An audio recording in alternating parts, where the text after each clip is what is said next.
Welcome to my YouTube channel chemistry by Mishal. आज हम lecture number 5 देखेंगे फिजिक्स का, जिसके अंदर हम ग्राफिकल एनालिसिस ऑफ मोशन के बारे में डिस्कस करेंगे। Then we will discuss about different types of graph, जिसके अंदर डिस्टेंस टाइप ग्राफ को किस तरह ड्रा किया जाता है।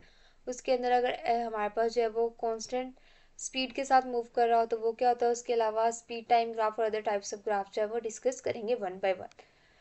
फर्स्ट वन हमारे पास क्या है कि ग्राफ किसे कहते हैं। Actually graph is a pictorial diagram in the form of straight line और a curve that shows the relationship between two physical quantities. जब भी हम ग्राफ ड्रा कर रहे होते हैं तो उसका मकसद ये होता है कि आप पिक्टोरियल वे में यानी पिक्चर की फॉर्म में कोई भी चीज़ दो हमारे पास क्वांटिटीज है, लाइक एक है हमारे पास टाइम और दूसरा हमारे पास है डिस्टेंस। तो इस कितने टाइम के अंदर कितना डिस्टेंस कवर हुआ है, ये चीज़ का रिलेशनशिप देखने के लिए हम जो है वो इसे एक पिक्चर की फॉर्म में शो कर सकते हैं, जिसको हम कहते हैं ग्राफ। जैसे हमारे पास अगर मैं आपको ये दिखाऊं तो ये हमारे पास एक ग्राफ है जो कि क्या शो कर रहा है कि जब 1 मिनट था तब उसने 1.2 किलोमीटर जो है वो डिस्टेंस कवर किया था, और 2 मिनट्स पे उसने कितना किया था, 2.4 किलोमीटर्स। तो एक्चुअली ये क्या बता रहा है, दो क्वांटिटीज के दरमियान रिलेशनशिप बता रहा है। और ये एक स्ट्रेट लाइन में भी हो सकता है जस्ट लाइक दिस, ठीक है, और ये कर्व्ड लाइन में भी हो सकता है। यानी हमारे पास जब कभी डिस्टेंस उसका इंक्रीज हो रहा है और कभी विद पैसेज ऑफ टाइम जो है वो हमारे पास क्या हो रहा है कि वो वापस आ रहा है और उसका डिस्प्लेसमेंट में जो है वो कमी हो रही है।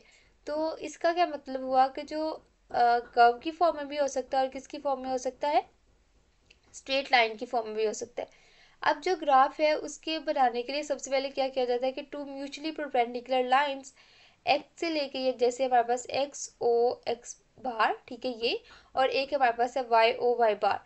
ये जो दो लाइंस हैं वो सिलेक्ट की जाती हैं और इनका जो पॉइंट ऑफ इंटरसेक्शन यानी जहाँ पे ये मिल रहे होते हैं, ये हमारे पास कहलाता है ओरिजिन। जो पॉजिटिव वैल्यू है हमारे पास, जो कि हमारे पास रखी जाती है एक्स की तरफ, यानी हमारे पास एक्स बार की तरफ, जिससे एक्स माइनस होता है, जो कि हमारे पास इधर हमारे पास ओरिजिन से इस साइड पे नेगेटिव में वैल्यूज होती है, ओरिजिन से इस साइड पे हमारे पास पॉजिटिव में वैल्यूज होती है, ठीक है। और जो पॉजिटिव वैल्यूज हैं, इसी तरह हमारे पास वाई एक्सिस के लॉन्ग जो अबव वैल्यूज होती है वो पॉजिटिव होती है और जो बिलो बार की तरफ होती है वो हमारे पास नेगेटिव वैल्यूज होती है। अगर हम बात करें कि वाई एक्सिस पे किसे रखते हैं और एक्स एक्सिस पे किसे रखते हैं, तो वाई पे हमेशा रखा जाता है हमारे पास डिपेंडेंट वेरिएबल, और दूसरे एक्स एक्सिस पे रखा जाता है इंडिपेंडेंट। जैसे अगर हम बात करें टाइम और डिस्टेंस की, तो इसके अंदर कैसे पता चलेगा कि कौन सा डिपेंडेंट है और कौन सा इंडिपेंडेंट है। आप यहाँ पे ये देखिए, जो टाइम है वो पास होता जाएगा, वो किसी और चीज़ पे डिपेंड नहीं कर रहा। लेकिन डिस्टेंस किस चीज़ पे डिपेंड कर रहा है, कि टाइम पे, यानी कितने टाइम में कितना डिस्टेंस। मतलब ये जो चीज़ है हम डिस्टेंस के लिए यूज़ कर रहे होते हैं, ठीक है। तो डिस्टेंस हमारे पास डिपेंडेंट वेरिएबल होता है, लेकिन जो टाइम है वो किसी चीज़ पे डिपेंड नहीं करता, तो ये हमारे पास होता है इंडिपेंडेंट वेरिएबल, ठीक है। टाइम डिस्टेंस पे डिपेंड नहीं कर रहा बल्कि डिस्टेंस टाइम पे डिपेंड कर रहा है। तो एज ए रिजल्ट हमारे पास जो टाइम है वो लिया जाएगा एक्स एक्सिस पे, और डिस्टेंस आपका लिया जाएगा या डिस्प्लेसमेंट आपका लिया जाएगा वाई एक्सिस पे, ठीक है।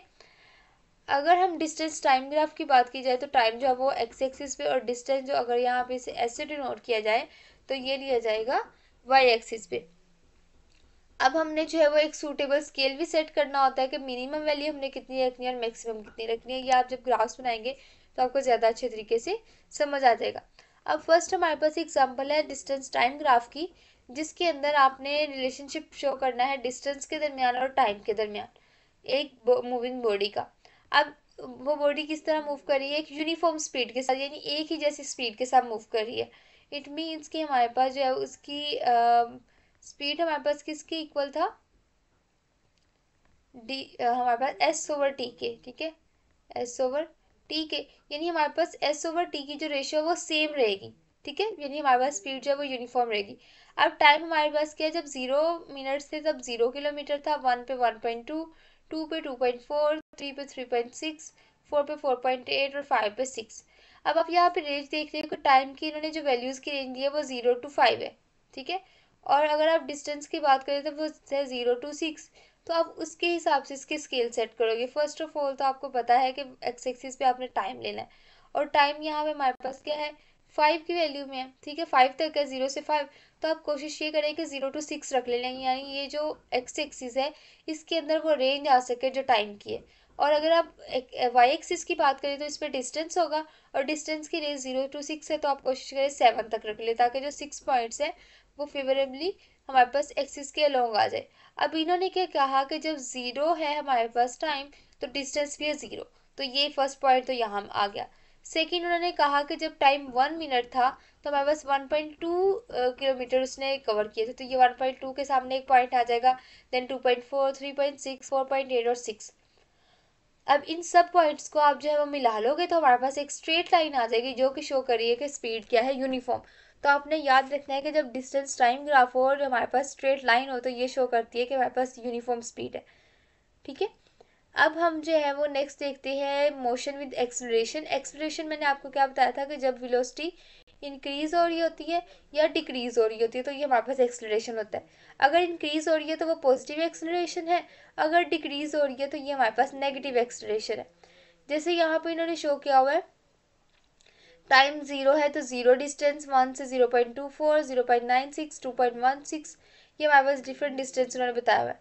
जब इसका ग्राफ ड्रा किया गया तो वो कुछ यूँ निकला। ठीक है, अब आप देख रहे हैं कि हमारे पास जो है वो क्या हो रहा है, टाइम के साथ साथ आपकी जो डिस्टेंस है हमारे पास एक स्ट्रेट लाइन शो नहीं कर रहा, यानी हमारे पास यूनिफॉर्म स्पीड से नहीं मूव कर रहा, बल्कि विद पैसेज ऑफ टाइम हमारे पास जो है वो डिस्टेंस के अंदर इजाफा हो रहा है। तो व्हाट डज इट मीन कि ये किसके साथ मूव कर रही है, एक्सलेरेशन के साथ मूव कर रही है। ठीक है, यानी स्पीड जो है वो इक्वल इंटरवल के अंदर जो है वो इंक्रीज हो रही है। तो यही चीज़ हमारे पास क्या होती है, एक्सलेरेशन होती है। जैसे यहाँ पे 1 मिनट पे इसकी ज़ीरो थी, ठीक है, अब उसके बाद 2 मिनट्स पे इसकी 1 हो गई, देन 3 मिनट्स पे इसकी 2, 4 पे हमारे पास जो है वो 4 से थोड़ी सी कम है, 5 पे हमारे पास 6 है।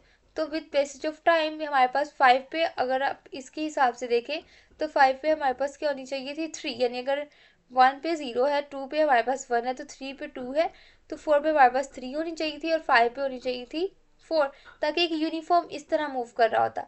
लेकिन हमारे पास क्या हो रहा है, विद पैसेज ऑफ टाइम हमारे पास वेलोसिटी की वैल्यू जो है वो इंक्रीज हो रही है, इट मीन्स कि ये पॉजिटिव एक्सेलरेशन से मूव कर रहा है।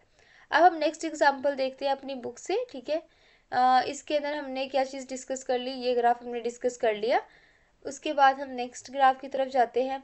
ये हमारे पास बेंड डाउनवर्ड और ये शो कर रहा है कि विद पैसेज ऑफ टाइम हमारे पास जो है वो स्पीड डिक्रीज हो रही है। जैसे हमारे पास क्या है कि जब 2 मिनट्स हुए थे तब हमारे पास था ऑलमोस्ट 3.2 किलोमीटर, 3 पे 4, 4 पे हमारे पास 5 की बजाय क्या है 4 पॉइंट समथिंग है। ठीक है, इट मीन्स कि हमारे पास जो है वो विद पैसेज ऑफ टाइम क्या हो रहा है, स्पीड के अंदर डिक्रीज आ रहा है, क्योंकि टाइम के इक्वल इंटरवल के अंदर हमारे पास जो डिस्टेंस कवर है वो कम हो रहा है। इसी तरह एक और चीज़ है जिसके अंदर हमारे पास जो है वो चाहे 0 मिनट है फिर भी 1.2 किलोमीटर के फासले पे है, 1 पे भी इतना ही है, 2 पे भी इतना ही, 3 भी, 4 भी, 5 भी, यानी आपकी जो गाड़ी है वो मूव नहीं कर रही, वो रेस्ट पोजीशन में है। तो उस केस में आपके पास कुछ इस तरह का ग्राफ आएगा। ठीक है, हॉरिजॉन्टल लाइन में। तो आपने याद रखना है कि अगर हमारे पास स्ट्रेट लाइन है तो यूनिफॉर्म स्पीड, बेंड अपवर्ड है तो हमारे पास क्या होगा, पॉजिटिव एक्सेलरेशन, और अगर बेंड डाउनवर्ड है तो हमारे पास क्या, नेगेटिव एक्सेलरेशन। और अगर बिल्कुल ऐसे हॉरिजॉन्टल लाइन है तो इट मीन्स कि बॉडी क्या है, रेस्ट पे है। अब हम देखते हैं कि हम डिस्टेंस टाइम ग्राफ का जो है वो स्लोप कैसे कैलकुलेट कर सकते हैं, gradient of a distance time graph. उसके लिए आपने क्या करना है कि जैसे अगर मैंने यहाँ पे एक स्ट्रेट लाइन ग्राफ लिया हुआ, ठीक है, हमारे पास ये क्या है, यूनिफॉर्म स्पीड के साथ मूव कर रहा है।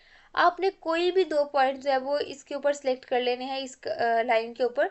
जैसे लेट्स सपोज मैंने एक ये पॉइंट सेलेक्ट कर लिया और एक ये, इसकी करस्पॉन्डिंग जो एक्स एक्सिस पे पॉइंट होंगे वो T1 और T2 हो जाएंगे, यानी टाइम, इनिशियल टाइम और फाइनल टाइम। इसी तरह हमारे पास इधर वाई एक्सिस के लॉन्ग हमारे पास S2 और S1 यानी इनिशियल डिस्टेंस और फाइनल डिस्टेंस हो जाएंगे। अब आपने क्या करना है कि S2 में से S1 माइनस कर देना है और T2 में से T1 माइनस कर देना है। तो हमारे पास ये जो आंसर आएंगे, लेट्स सपोज ये कुछ डिस्टेंस S आया और कुछ T आया, इन दोनों को आपस में डिवाइड कर देंगे तो आपके पास स्लोप की वैल्यू आ जाएगी। यानी स्लोप एक्चुअली क्या होता है कि S2 minus S1 divided by T2 minus T1, तो ये हमारे पास होती है स्लोप की वैल्यू। और स्लोप हमेशा बराबर होती है इस केस में टेंजेंट थीटा की। ठीक है, क्योंकि हमारे पास क्या है, आप एक जो है वो ट्रायंगल बना सकते हैं इस केस में। ठीक है, तो ये हमारे पास बराबर होती है टेंजेंट थीटा के, तो S/T is equal to tangent theta is equal to slope of graph line, और थीटा से जो है आप एंगल कैलकुलेट कर सकते हो। तो एक्चुअली ग्रेडियंट हमारे पास किसके इक्वल होता है, एवरेज स्पीड ऑफ बॉडी के।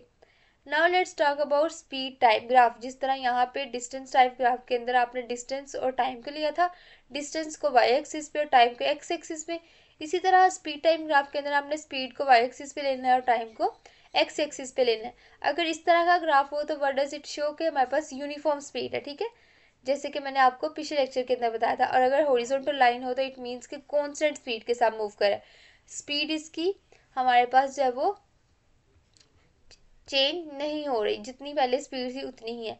अब यहाँ पे इसका क्या एक्चुअली मतलब है कि हमारे पास एक्सलरेशन यूनिफॉर्म है, ठीक है, यहाँ पे हमारे पास एक्सलरेशन जो है वो यूनिफॉर्म है, यानी हमारे पास इक्वल एक्सलरेशन, यानी हमारे पास v ओवर t की वैल्यू जो है वो सेम है थ्रू आउट द टाइम।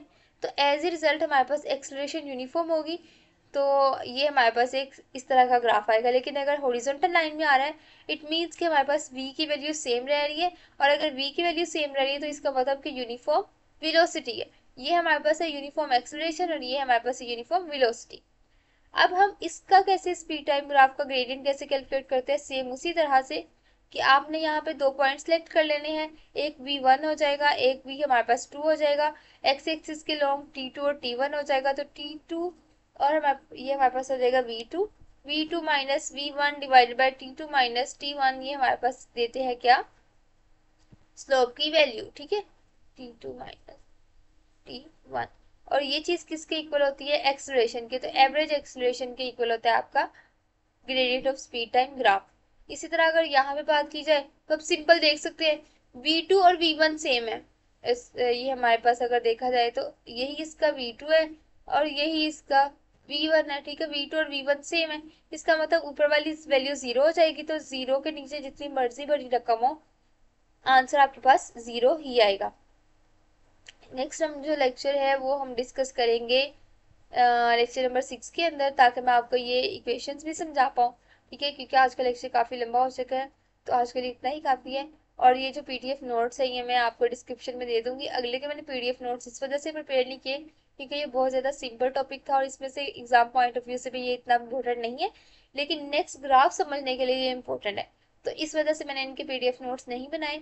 तो ये जितने अवेलेबल हैं इनको मैं डिस्क्रिप्शन में दे दूंगी, जहाँ से आप इसे इजीली डाउनलोड कर सकते हैं। Thanks for watching my video. अल्लाह हाफिज़।